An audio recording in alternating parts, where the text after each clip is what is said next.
Episode 2, The Path of Janiyah. It's rush hour in New York, and something has everyone's attention. Groups of onlookers are gawking at information that is being broadcast onto the big screen in Times Square. Yellow taxis are beeping horns incessantly at scores of people losing concentration whilst crossing the busy roads.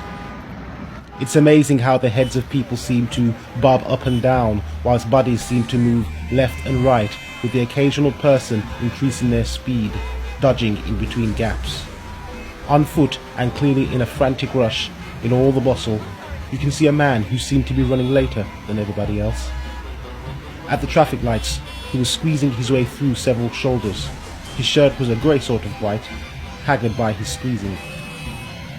He had a desperate look on his face, with a briefcase tucked tightly under arm and papers showing. He looked left and right, poised for the changing of the red light to green, determined to get ahead of the other pedestrians. Most people seemed to be to and fro, heading from one building to the other. Buildings were distances away from each other. Irrespective of the melee of slow-moving traffic and horns, as soon as the lights changed, streams of committed people seemed to flood from out of nowhere and began committing from place to place, and the man disappeared amongst a sea of bodies. Among them, a young lady who seemed to be in her own world, crossing the street.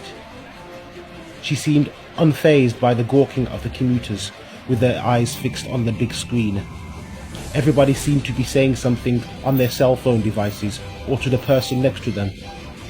Mouths moved rapidly with twists, and many expressions of giddiness or laughter would also raise up now and then. But it was mostly a bustling noise of vehicles, chatterboxes and footsteps crossing at the lights diagonally, towards and away from the big screen. The screen seemed to captivate more and more commuters with its details. This young lady thought nothing of it, as she stepped off the sidewalk and onto the street, as if to cross it to the other side.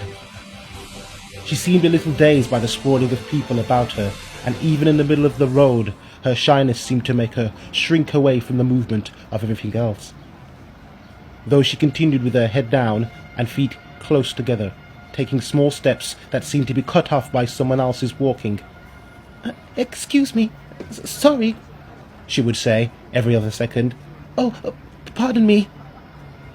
No one seemed to pay any attention, return her any courtesy of any sort. Then suddenly, halfway across the street, she jumps in fright to the screeching of car tires and a loud car horn. "Come on, get out of the way! Are you crazy? I could have squashed you! Never saw an impeachment process before!"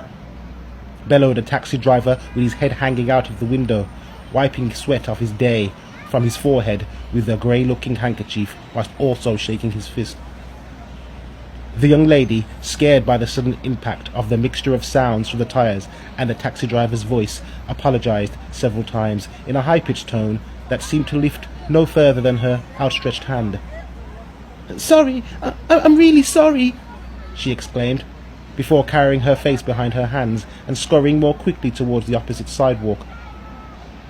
As she got closer towards the sidewalk, lifting her head, she noticed a magazine stand directly in front of her, called the Gazette, and by it a man in a hat seated, with a quirky smile on his face, reading a magazine. He neither seemed too bothered with the rest of the commuters' rush, nor proactive about promoting any magazines for sale. Instead, he sipped at a cup of what seemed to be a hot beverage before placing it down to have another read at his pages.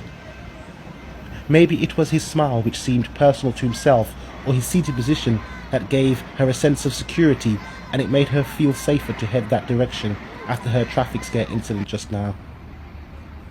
As she approached the sidewalk, words and an image caught her attention from a distance. She became intrigued by the front cover of one of the magazines on the stall, so walked towards her intrigue onto the sidewalk. She slowed down a little and looked right to check to see if the seated man with the hot drink was still as approachable as she first saw, as if he was suddenly going to rise up out of his seat and confront for some additional reason to add to her ordeal with the taxi driver. Maybe he too would consider her squishable for her manner of walking in the road, seemingly unawares. However, he didn't. He simply stopped reading momentarily, looked up and says, "Don't look so scared. That guy's a douche. Take a look at whatever you want, okay? Here's a free smile." This acceptance from the stall owner caught her off guard, as no one tended to take her seriously, and she became timid to confrontation because of it. So all that she managed to utter was, "Sorry, I mean, thanks." The man again smiled and shook his head, and continued to observe the magazine he was reading.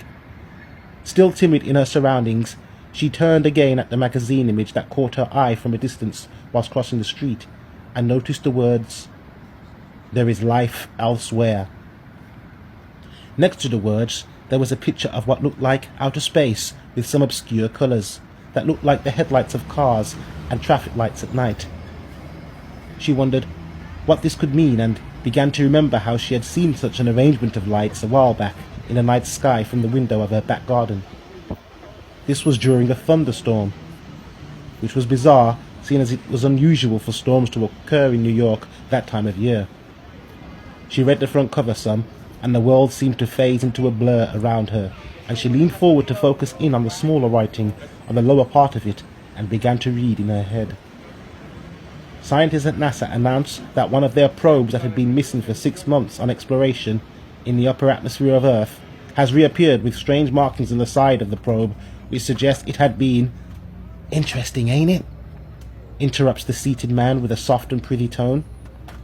"That article comes out today, and instead it's overshadowed by this impeachment of the president. If that ain't double jeopardy, then what is, huh?"